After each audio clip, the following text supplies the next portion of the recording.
लागतील.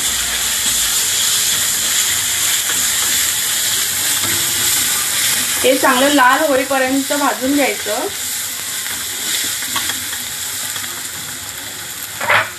नंतर थोडा गरम मसाला,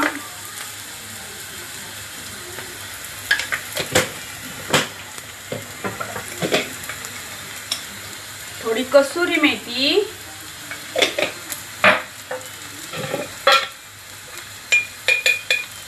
लाल पावडर किंवा लाल चटणी,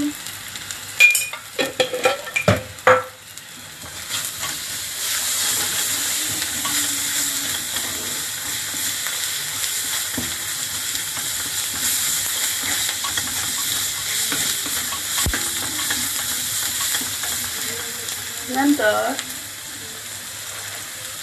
भाजलेलं वांग. थांब थांब.